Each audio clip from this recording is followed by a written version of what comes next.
नमस्कार, लोकसंदेश न्यूज मध्ये आपलं स्वागत। मी अश्विनी। चला तर पाहूया आजच्या विशेष बातम्या।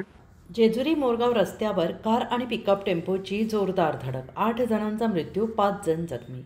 जेजुरी पुणे। जेजुरी मोरगाव रस्त्यावर रात्री 7:15 वाजण्याच्या सुमारास किर्लोस्कर कंपनीसमोर श्रीराम हॉटेलजवळ भीषण अपघात घडला आहे।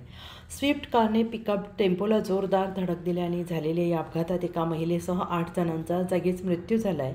2 लहान मुलं, 1 महिला, 2 पुरुष असे 5 जण गंभीर जखमी झालेत।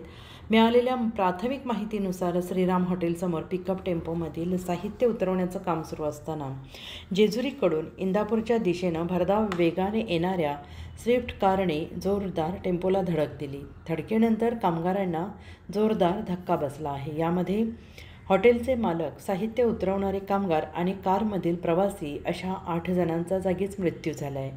जखमींवर नजीकच्या रुग्णालयात उपचार सुरू असून त्यांची प्रकृती गंभीर असल्याचे सांगण्यात येते आहे।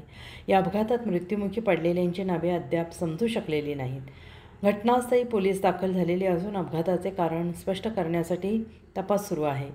लोकसंदेशसाठी पुणे जिल्हा प्रमुख पारस मुथा यांचा रिपोर्ट। अशाच विशेष घडामोडींसाठी आमच्या YouTube चॅनलला सबस्क्राइब करा, फेसबुकला लाईक करा आणि इन्स्टाला फॉलो करा।